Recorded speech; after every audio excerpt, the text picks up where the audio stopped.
오늘 말씀은 우리가 읽은 18절의 말씀에 아브라함이 장막을 옮겨 헤브론에 있는 마므리 상수리 숲에 이르러 거주하며 거기서 여호와를 위하여 제단을 쌓았다라고 하는 말씀에 근거해서 헤브론으로 간 아브라함이라고 말씀의 제목을 정했습니다. 제가요, 아브라함이 가나안 땅에 들어와서 처음으로 제단을 쌓은 세 곳이 중요한 의미가 있는 곳이다 라고 말씀을 드렸는데, 그래서 그 세 지명, 세겜, 그 다음에 베델, 그리고 오늘은 이제 이 헤브론을 살펴보려고 합니다. 세 번째로 아브라함이 가나안 땅에 들어와서 세 번째로 제단을 쌓은 곳, 바로 헤브론입니다. 그러면 헤브론으로 아브라함이 장막을 옮겼으면 분명히 이유가 있을 텐데, 아브라함은 과연 무엇을 하려고 헤브론으로 거처를 옮겼고 거기에서 하나님께 제단을 쌓았을까? 바로 오늘 헤브론으로 간 아브라함이라고 하는 이 제목의 말씀을 통해서 아브라함이 헤브론으로 거주지를 옮기고 거기에서 제단을 쌓은 것에 어떤 의미가 있는가라는 것을 그래서 살피려고 합니다. 왜 거기로 갔을까? 그 이유를 살펴보고 그 다음에 이것을 우리에게 적용하여서 말씀을 드리려고 합니다. 오늘도 이 말씀을 통해서 여러분이요, 하나님께 더 가까이 가는 그런 은혜를 누리기를 먼저 주님의 이름으로 축복합니다. 애굽에서 가나안으로 아브라함이 돌아오죠. 12장에서 애굽으로 내려갑니다. 베델에 거주하던 아브라함이 기근을 만나서 저 애굽 땅으로 내려갑니다. 그래서 애굽으로 갔던 아브라함이 다시 이제 가나안 땅으로 돌아오는데, 돌아와서 다시 거주지로 삼은 곳이 어디냐? 애굽에 내려가기 전에 살았던 베델이에요. 베델에 이제 다시 올라가서 거주지를 삼습니다. 자, 거기에서 어떤 일이 일어나요? 거기서 자기의 조카 롯과 이제 이별하는, 헤어지는 사건이 이제 거기서 일어납니다.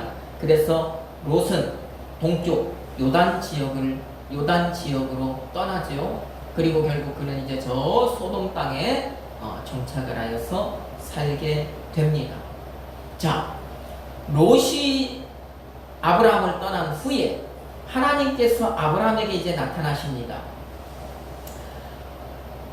아브라함에게 나타나신 하나님께서요, 그 아브라함에게 무엇을 말씀하시느냐? 내가 이 가나안 땅을 너와 내 자손에게 주리라 하신다. 그 다음에 내 자손이 땅에 티끌 같게 하리라, 이렇게 말씀을 하십니다. 여러분, 이 얘기는 무슨 얘기냐? 하나님께서 저 창세기 12장 2절에서 말씀하신 큰 민족에 대한 말씀을 다시 한번 확인하시는 내용이에요. 나라가 세워지려면, 나라가 있으려면 크게 두 가지가 있어야 된단 말입니다. 첫 번째는 뭡니까? 땅이 있어야죠. 당연한 것입니다. 그 다음에 그 땅에서 살아갈 사람이 있어야 된단 말입니다. 하나님께서 그러니까요, 13장에 조카 롯이 아브라함을 떠난 후에 상심했을 거 아니에요. 아브라함도 어쨌든 자기 정말 자기 친자식같이 그렇게 거두던 조카 롯이 어떻게 보면 아브라함과 그렇게 불화해서 삼촌을 떠났잖아요. 그리고 그 조카 롯이 그 간 방향이 하나님과 멀어지는 방향이었을 것 아닙니까?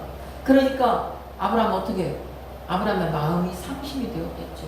그때 하나님께서 아브라함에게 나타나서 저 큰 민족의 약속을 다시 한번 상기시켜 주는 거예요. 내가 이 땅을 너와 내 자손에게 주겠다. 내가 너의 자손을 어떻게 해요? 땅에 티끌 같게 하겠다라고 하는 그 큰 민족을 언약을 다시 한번 말씀을 하신 것입니다. 하나님께서 아브라함에게 이 언약을 다시 한번 이렇게 상기시켜 준 후에 아브라함이 어떻게 합니까? 그의 거처를, 그의 장막을 헤브론으로 이제 옮기는 거예요. 하나님의 그 약속, 하나님의 언약이 다시 한번 아브라함에게 들려진 후에 아브라함이요, 자기의 장막을 자기의 거처를 헤브론으로 옮깁니다. 그리고 거기에 이제 거주를 하는 거예요. 거기에서 이제 하나님을 예배하는 예배자의 삶을 이제 거기에서 계속해서 살아가는 것입니다. 예배의 삶을 살았다. 그가 예배자의 삶을 살았다. 다른 말로 하면 이것은요, 믿음의 삶을 계속해서 이어간 것이라는 말씀입니다. 그러면 아브라함이 하나님을 믿는 그 믿음의 사람으로서 하나님과 어떤 삶을 살려고 했을까? 하나님의 언약이, 큰 민족의 언약이 다시 한번 아브라함에게 들려졌을 때, 그러면 아브라함이 다시 한번 그 언약을 들을 때에 다시 한번 어떤 믿음의 결심을 했을 것 아니냐고요. 내가 하나님이 이 언약을 나에게 다시 한번 말씀을 하시는데, 내가 이 언약을 하나님께 받았는데 다시 한번 내가 심기일전에서 하나님과 어떤 관계 속에서 좀 살아봐야 되겠다라고 아브라함이 어떤 신앙의 결단을 했을 것 아닙니까? 그랬으니까 아브라함이요, 베델에서 다시 헤브론으로 거처를 장막을 옮겼을 것 아니냐고요. 그 베델에서 헤브론으로 옮겨서 거기에서 제단을 쌓는 예배자의 삶을 살았을 것 아니냐는 말입니다.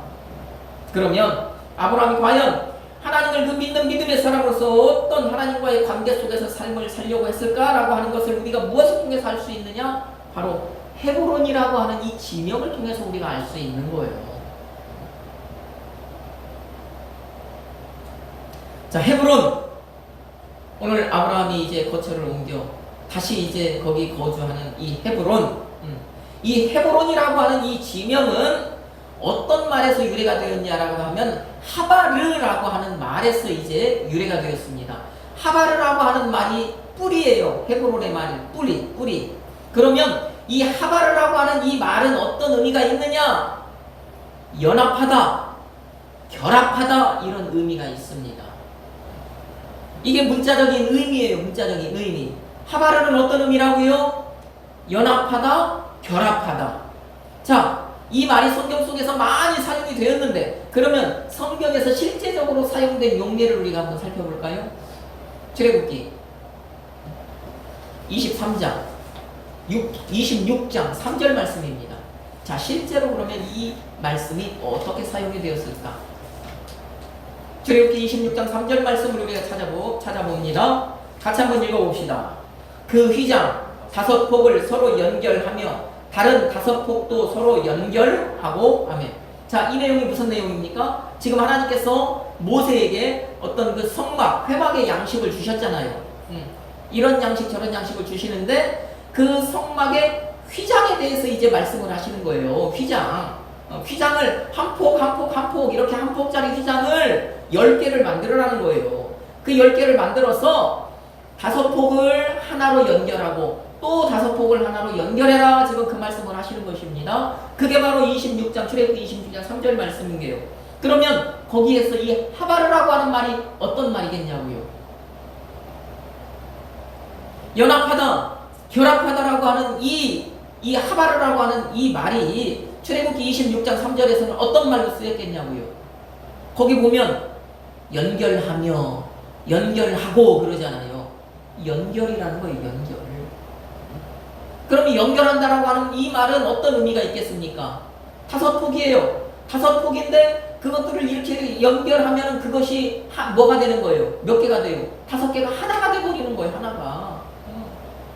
이 하바르라고 하는 이 말은 그래서 연합하다, 연결하다, 이 말은 하나가 된다는 말입니다. 하나가 된다는. 하나처럼 되는 거예요. 하나처럼. 5개지만 하나. 하나님과 나는 다른 존재지만 하나가 되는 겁니다.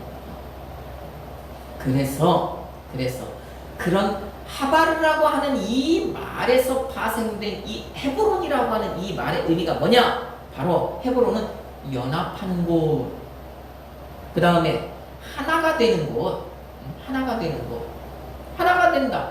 친교하는 곳, 친밀하게 되는 곳. 그게 결합이잖아요. 하나가 되는 게 결합 아닙니까? 그런 의미를 가진 땅의 이름, 그게 바로 헤브론이라는 것입니다. 그러면 헤브론은 어떤 곳이라고요?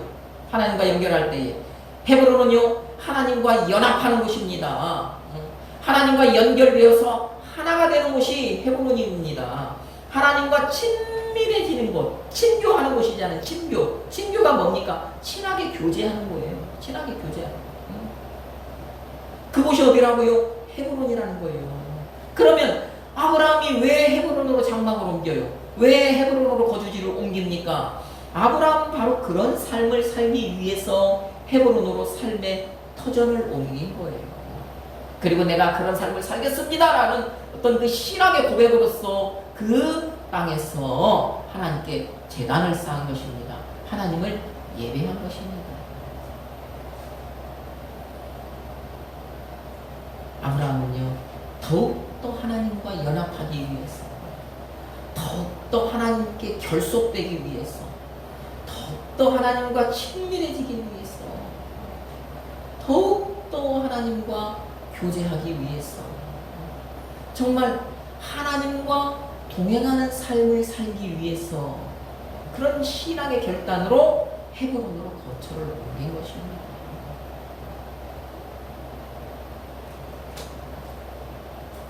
여러분, 이후에 아브라함 이후에 성경의 족장이라고 하는 이삭, 야곱. 성경에서 족장을 얘기하면 세 명이잖아요. 아브라함과 이삭과 야곱. 이 창세기에 나온 세 명의 족장입니다. 세 명의 족장. 그런데 아브라함뿐만 아니라 이삭과 야곱도 그들의 고향을 어디로 삼느냐? 헤브론으로 삼았어요. 성경을 보면 그래요. 그래서 이삭도 나중에 거주하는 곳이 어디냐 보면 헤브론이에요. 나중에 야곱도요, 거주하는 곳이 어디냐 살펴보니까 헤브론이에요. 그래서 이 헤브론을 뭐라고 얘기하냐면 족장들의 고향이다라고 이야기합니다. 헤브론. 그러면 여기서 우리가 또 하나를 알게 되는 거예요. 무엇을 알게 돼요? 아브라함이 그랬던 것처럼 아브라함이 하나님과 연합하려고, 하나님과 하나가 되려고, 하나님과 친밀하게 되려고, 하나님과 동행하려고 그의 거처를 헤브론으로 옮겨서 살았던 것처럼, 그러면 나머지 이삭이나 야곱도 그들의 삶의 고향이 헤브론이었다라고 하는 것은 그들도 어떤 삶을 살기를 원했다는 거예요. 그들도 어떤 삶을 살기 위해서 애썼다는 거예요. 그들도 하나님과 연합하기 위해서, 하나님과 하나 되기 위해서, 하나님과 교제하기 위해서, 하나님과 동행하기 위해서 그들도 몸부림을 쳤다라는 얘기입니다. 그런 것을 우리가 이것을 통해서 알 수가 있는 것입니다. 그 족장들도 마찬가지입니다. 하나님과 연합하려고 몸부림친 사람들, 하나님과 하나 되려고 수고한 사람들, 하나님과 친밀하게 되려고 애쓴 사람들, 하나님과 동행하는 것을 인생의 최고의 목적으로 삼고 살아가는 사람들이었구나라는 것을 우리가 알게 됩니다. 그러면 이 사람들이 어느 때까지 그런 삶을 살기 위해서 애썼을까요? 언제까지 이런 삶을 살기 위해서 정말 몸부림을 쳤을까요? 그것이 성경에 나와요. 그것이 바로 저 창세기 49장 29절에서 31절까지의 말씀입니다. 한번 찾아보세요. 창세기 49장 29절로 31절까지의 말씀. 같이 한번 읽어볼까요? 또 그가 그들에게 명하여 이르되 내가 내 조상들에게로 돌아가리니 나를 햇사람 에브론의 밭에 있는 굴에 우리 선조와 함께 장사하라. 이 굴은 가나안 땅 마므레아 막벨라에 있는 것이라. 아브라함이 햇사람 에브론에게서 밭과 함께 사서 그의 매장지를 삼았으므로 아브라함과 그의 아내 사라가 거기 장사되었고 이삭과 그의 아내 리브가도 거기 장사되었으며 나도 레아를 그곳에 장사하였노라. 아멘. 자, 이 말씀이 어떤 말씀입니까? 지금 야곱이 애굽에서 죽음을 앞두고 있는 상태잖아요. 마지막 지금 죽음의 목전에서 그의 자녀들을, 그의 아들들을 축복하고 그 다음에 이제 마지막으로 지팡이에 의지하여서 그 아들들에게 자기의 유언을 하는 거예요. 그런데 그 유언의 내용이 뭐예요? 저 가나안 땅에 있는 막벨라 굴에 자기를 장사해라. 이 말씀을 지금 이 유언을 하고 있는 것입니다. 그러면 이 막벨라 굴이 어디에 있느냐? 지금 여기에는 나와 있지 않지만 막벨라 굴이 있는 곳이 바로 어디냐? 헤브론이에요. 자, 그 헤브론 땅에 아브라함이 묻혔습니다. 아브라함 부부가 묻혔습니다. 그죠? 아브라함이 자기 아내 사라를 위하여서 구입을 했던 그 밭과 그 굴, 거기에 아브라함이 죽어서 거기에 묻혔어요. 이삭도 그의 부부가 거기에 죽어서 묻혔어요. 야곱도 자기의 아내 레아를 거기에 장사했대요. 그러면서 자기도 죽으면 거기에 갖다 매장해 달래요. 그러면 헤브론이라고 하는 의미를 우리가 살펴볼 때에 이 사람들은요, 이 족장들은요, 아브라함과 이삭과 야곱은요, 어느 순간까지, 죽는 순간까지, 그죠?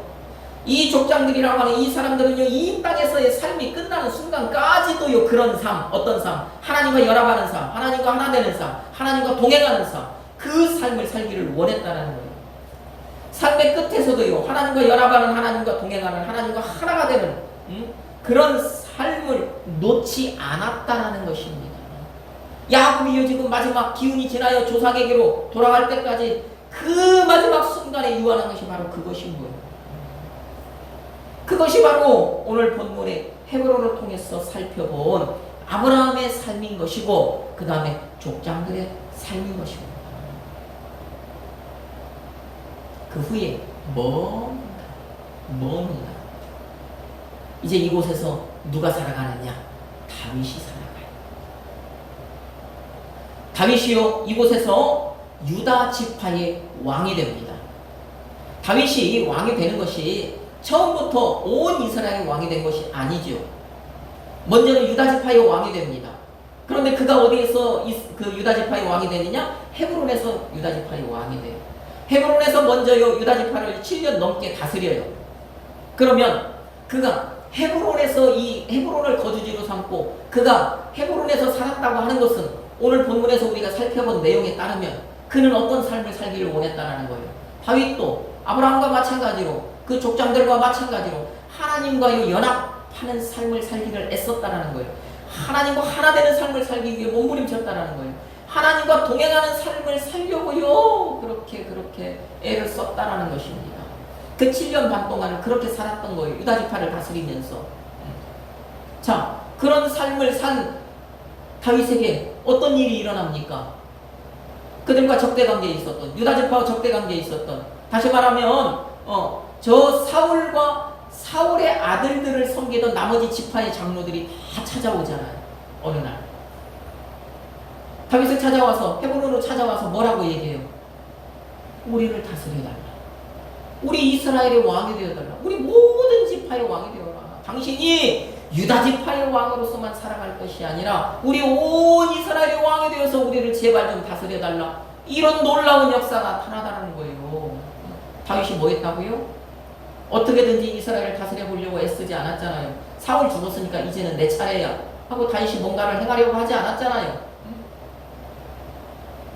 그냥 있는 그 자리에서 하나님과 연합하려고, 하나님과 하나 되려고, 하나님과 어떻게든지 친밀하려고, 하나님과 어떻게 하면 내가 동행하는 삶을 살 수 있을까, 그것을 치열하게 고민하고 그렇게 살려고 몸부림을 치니까 나머지 것들은 하나님이 해결해 주시더라고요. 하나님이 알아서 이렇게 저렇게 정리를 해 주시더라고요.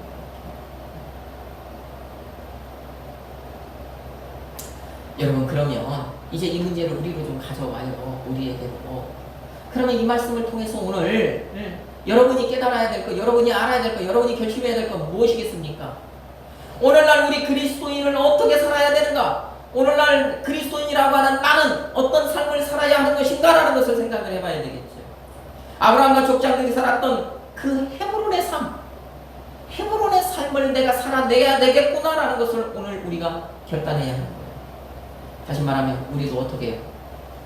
하나님과 연합하려고, 하나님과 하나 되려고, 어떻게든지 하나님과 더 친밀하게 되어서 하나님과 동행하는 삶을 살려고 그들처럼 애쓰고 몸부림쳐야 한다는 것입니다. 그것이 우리의 삶의 목적이 되어야 된다는 거예요. 우리가 그런 삶을 살려고 애써야 된다는 것입니다. 그러면 그렇게만 하면 내가 어떻게 하면 하나님과 연합할까? 내가 어떻게 하면 하나님과 하나가 될까? 내가 어떻게 하면 하나님과 동행하는 것일까? 우리가 늘 그것을 생각하고요. 그 생각한 대로 그것을 삶으로 이렇게 살아내면, 그것만 생각하면서 살면 하나님께서는요, 그들에게 하셨던 것처럼 아브라함에게 하셨던 것처럼, 이삭과 야곱에게 하셨던 것처럼, 다윗에게 하셨던 것처럼 어떻게 해요? 내 인생을 책임을 지시는 거예요. 내 인생을 내가 책임지려고 애쓰는 것이 아니라 나는 하나님께만 매달려 있으면 내 인생은 누가 책임진다고? 하나님이 책임져 주신다고요. 그러면 하나님께서 어떻게 하셔요? 다윗을 통해서 우리가 보고 있잖아요. 봤잖아요. 하나님께서요, 내 인생에 앞서 가신다니까요. 내 삶에 앞서 가신다니까요. 그러면서 내 앞에 가시면서 내 앞에 있는 것들을요, 정리하실 것은 정리하시고 정돈하실 것은 정돈하신다고요. 정리가 뭡니까? 정리라고 하는 것은요, 쓸모없는 것을 버리는 것을 정리라고 얘기하는 거예요. 그런데 우리는요, 내 인생 앞길에 있는 그것이 내 인생의 장애물이 되는 것인가, 나에게 비수가 되는 것인가, 나를 죽이는 것인가 알지 못합니다. 그죠? 내가 가는 인생길에서 만나는 그것들이요, 나에게 어떤 해를 끼치는 것인지, 나를 도와줄 것인지 알지 못한다는 거예요. 그런데 내가 알지 못하는 내가 그 인생에 있는 그것들을 어떻게 하려고 하는 것이 아니라, 내가 하나님과 연합하려고, 내가 하나님과 하나 되려고, 내가 어떻게든 하나님과 동행하려고 애쓰는 삶을 살기만 하면, 그때 나는 알지 못하니까 하나님이 내 인생을 앞서 가신다고요. 그러면서 하나님은 아시잖아요. 그러면 하나님이 이것이 내 인생의 장애물이 돼, 나를 아프게 하는 것이 돼. 그러면 그 하나님이 정리하신다고요. 하나님이 없애버리신다고요. 여러분, 내 주변에 있는 사람, 내 주변에 있는 사물, 내 주변에 있는 어떤 것이 나에게 해를 끼칠지, 나에게 유익을 줄지 나는 알지 못한다고요. 그러니까 사귀는 것 아닙니까? 그러니까 교류하는 것 아닙니까? 그러니까 가지려고 하는 것 아닙니까? 그런데 하나님은 아신다고요. 아시니까 사람이 나에게 해를 끼칠 사람이면 하나님께서 그 사람을 정리하신다고요. 내 앞에 가시면서. 저것이 내 인생에 있어서 하등에 도움이 안 되고 내 인생에 있어서 장애물이 될 것 같으면 그것을 내 앞에 가시면서 하나님을 정리하신다니까요. 하나님은 정돈하시는 하나님이에요. 또 정돈은 뭡니까? 정돈은 있어야 할 자리에 무엇인가 제자리를 찾아 놓는 것이 정돈이거든요. 그러면 보세요. 내가 또 가는 인생길 앞에 가시면서 하나님께서 내 주변에 있는 것들 많이 있지 않습니까? 하나님께서 정리하고 남은 정돈해야 될 것들이 있지 않습니까? 내 주변에 사람도 있고 뭣도 있을 것 아니냐고요. 하나님이 그것을 또 정돈해 주신다니까요. 그 남아있는 만약에 사람이라면 사람, 내 어느 편에 있어야 나에게 도움이 될지 아셔가지고 그것을 그 있어야 될 자리에 배치를 해주시는 거예요. 무엇인가 사물이 되었든지 돈이 되었든지 지식이 되었든지 지혜가 되었든지 그것을요 곳곳에 적재적소에 배치하셔가지고 나에게 유익이 되도록 하나님께서 그렇게 내 앞서 가신단 말입니다. 내가 어떻게 하면? 내가 하나님과 연합하려고 했으면, 내가 하나님과 하나 되려고 했으면, 내가 하나님과 친밀하려고 했으면, 하나님과 동행하려고 했으면 하나님이 앞서 가시면서 그렇게 하신다.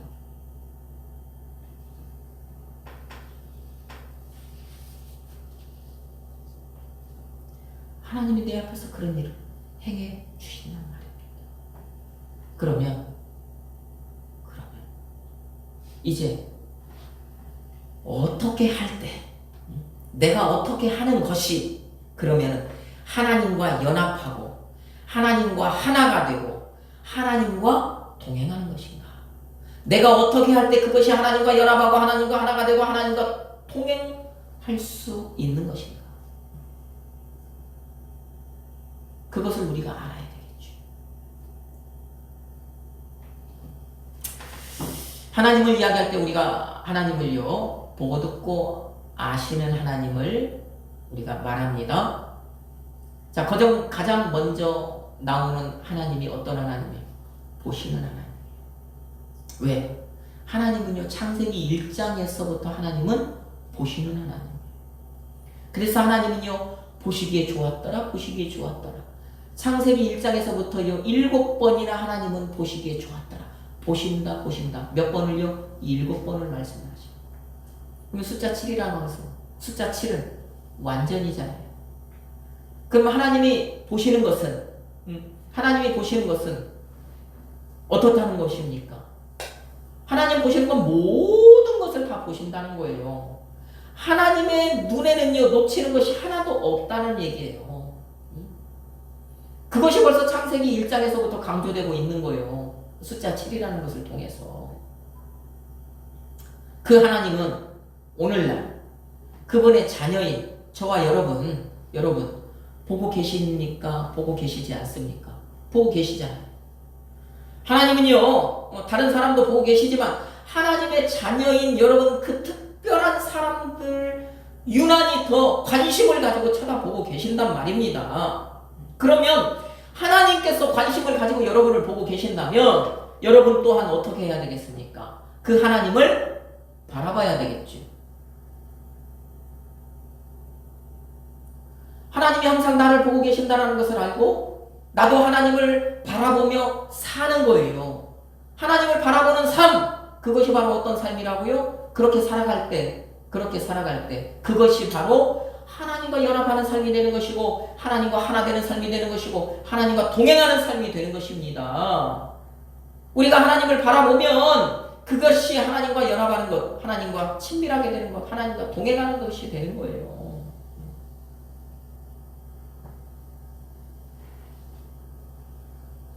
여러분, 첫사람 아담 부부가 이 보시는 하나님, 모든 것을 다 보시는 하나님, 어느 하나도 놓치지 않는 하나님이라고 하는 사실을 딱 그들이 알고 하나님이 그들의 모든 것을 지금도 보고 계신다라는 사실을 인식해서 그들 또한 하나님을 바라보기만 했다면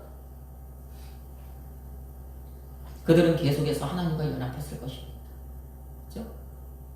그들은 계속해서요 하나님과 친밀한 관계를 유지했을 거예요. 그들은 계속해서 하나님과 동행했을 것입니다.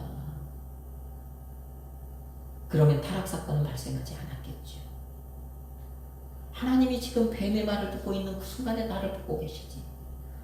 내가 지금 저것을 먹고 싶어하는 어떤 욕망을 가진 욕망이 내 마음속에 확 부릴 듯이 일어나는 그 순간에도 하나님 나를 보고 계시지. 그것을 생각했다면, 그것을 망각하지 않았다면 그들은 범죄하지 않았다는 것입니다. 바로 오늘 우리가 그런 삶을 살아야 돼요. 그런 삶을 살자라는 것입니다. 우리가 그렇게 하나님을 바라보며 살면 된다라는 거예요. 그러면 우리는 하나님과 연합하게 된다. 하나님과 친밀하게 된다. 하나님과 동행하게 된다. 그런데 문제가 있지. 문제가 뭡니까? 하나님은 영이시라는 거예요. 다른 말로 하면 하나님은 우리가 만질 수도 없고 볼 수도 없는 분이라는 사실입니다. 그러면 우리가 볼 수가 없는데 어떻게 우리가 하나님을 바라보겠어요? 거기에 문제가 생긴 것이죠. 이때 히브리 사람들이 어떻게 하나님을 이해를 했느냐라는 것을 우리가 생각을 해보면 거기에 답이 나오는 거예요. 그 히브리 사람들은요 하나님을 바라본다라고 할 때 그 사람들은 어떻게 했느냐? 얼굴을 하늘을 향해 들었다 합니다. 그들은요 하나님을 바라보고 싶을 때요 얼굴을 하늘을 향해서 들었답니다. 왜? 하나님은 저 3층 하늘이라고 하는 하늘에 계시기 때문입니다. 물론 하나님은 어디든지 계시지 않는 곳이 없죠. 하나님은 모든 곳에 다 계십니다. 오늘 이 자리에도 계시고 우리 마음에도 계시고 계시지 않는 곳이 없다는 거예요. 그런데 우리에게 집이 있듯이 짐승에게도 거처가 있듯이 하나님에게도 집이 있다라는 것입니다. 그 하나님의 집이 어디냐? 바로 3층 하늘이라는 거예요. 그러니까 이 히브리 사람들은 하나님을 바라본다고 할 때 얼굴을 들어서 저 하늘을 바라본 거예요. 그것을 하나님을 바라보는 것으로 이해를 했다는 것입니다. 그러면 우리가 하나님과 연합하기 위해서, 하나님과 하나 되기 위해서, 하나님과 동행하기 위해서 우리는 얼굴을 하늘을 들고 살아갈 수 있습니까? 그거는 아니죠. 때를 따라 들 때도 있지만 그렇지 않을 때도 있어요. 그러면 얼굴을 하늘을 향해서 든다라고 하는 이 말의 의미는 결론적으로 뭐냐? 하나님을 의식한다라는 거예요. 그럼 하나님을 바라본다라는 것은 하나님을 의식한다라는 것입니다. 하나님을 의식한다라고 하는 이것은요, 하나님을 의식하는 사람에게 나타나는 삶이 뭐냐 그러면 하나님을 경외하는 삶입니다. 하나님을 의식하니까 하나님을 경외하는 것이 삶으로 나타나는 거예요. 그러면 경외한다라고 하는 것은 이것은 무엇이냐? 이 경외하다라고 하는 이 히브리어 야레라고 하는 이 말은 문자적으로만 보면은요, 무서워한다라는 거예요. 두려워한다라는 거예요. 그런데 자녀인 우리가 아버지 하나님을 무서워할 필요가 있습니까? 두려워할 필요가 있습니까? 왜 아버지를 무서워하고 두려워합니까? 그러면 경외한다라는 것이 우리에게 어떤 의미가 되어야 되느냐? 경외한다라고 하는 것은 특별하다는 것입니다. 특별하다. 그러니까 우리가 얼굴을 하늘을 향해서 하나님을 바라본다라고 하는 것은 하나님을 어떻게 해요? 경외한다라는 것이고, 하나님을 경외한다라고 하는 것은 하나님을 특별하게 여긴다는 것입니다. 우리가 하나님과 연합하는 삶을 사는 것, 하나님과 하나 되는 삶을 사는 것, 하나님과 동행하는 삶을 사는 것은 늘 우리가 하나님을 의식하는 것이고, 하나님을 의식하는 것은 하나님을 경외하는 것이다. 하나님을 경외하는 것은 하나님을 특별하게 여기는 것이다. 여러분, 내 마음에 특별한 것이 있어요. 내 마음에 특별한 사람이 있습니다. 내 마음에 특별한 어떤 존재가 있습니다. 특별한 어떤 물건이 있습니다. 그러면 내가 그것을 늘 마음속으로 생각합니까? 안 합니까? 생각하잖아요. 그것을 의식한다라고 하는 거예요. 의식한다라는 것은 늘 생각한다는 것입니다. 그렇게 생각할 때 누구를? 하나님을. 내가 그렇게 생각할 때 나는 그 하나님을 특별하게 여기게 되는 거예요. 왜 생각합니까? 특별하니까 생각하는 거잖아요. 그렇게 생각할 때 우리는요, 하나님과 내가 어떻게 하면 더 연합할까? 내가 어떻게 하면 하나님과 더 친밀해질까? 내가 어떻게 하면 더 하나님과 동행하는 삶을 살 수 있을까? 이것을 생각하게 되고, 그런 삶을 살기 위해서 애쓰게 된다는 것입니다. 그래서 우리가 하나님이여 특별한 분이다 라고 하는 것을 생각을 하면, 그것을 늘 생각하고 살아가면 그분과 연합하려고 하는 것입니다. 그분과 친밀하게 되려고 하는 것입니다. 그분과 동행하려 하는 것입니다. 사랑하는 성도 여러분, 오늘은요, 아브라함이 헤브론으로 거주지를 옮기고 거기에서 하나님께 제단을 쌓은 것을 통해서 그가 하나님과 연합하려고 애쓴 것을 살펴봤어요. 그가 하나님과 하나님 위해서 애쓴 것을 살펴봤어요. 그가 하나님과 동행하려고 애쓴 것을 살펴봤습니다. 우리도 이 한 주간을 살아갈 때 그러면 어떻게 삶을 살아야 되겠습니까? 우리 아버지 되시는 하나님을 특별하게 여기는 삶을 살면 되는 겁니다. 그렇게 특별하게 여기는 삶을 살아갈 때 내가 의도하지는 않지만 우리는요, 하나님과 연합하려고, 하나님과 하나 되려고, 하나님과 동행하려고 하는 삶을 살아내게 되는 것입니다. 그런 삶을 살기를 주님의 이름으로 축복합니다. 다른 것을 특별하게 여기서 그것과 연합하려고 하는 삶, 그것과 하나 되려고 하는 삶, 그것과 동행하려고 하는 것이 아니라 하나님을 특별하게 여기서 그분과 연합하려고 애쓰고 그분과 더 친밀하게 애쓰고 그분과 동행하려고 애쓰는 삶을 살기를 주님의 이름으로 축복합니다. 그리하여서 아브라함과 족장들이 하나님의 은혜와 복을 누렸듯이 이 자리에 있는 여러분도 한 주간을 살아갈 때 하나님이 주시는 복과 은혜를요 풍성하게 누리며 살아가기를 예수님의 이름으로 축복합니다.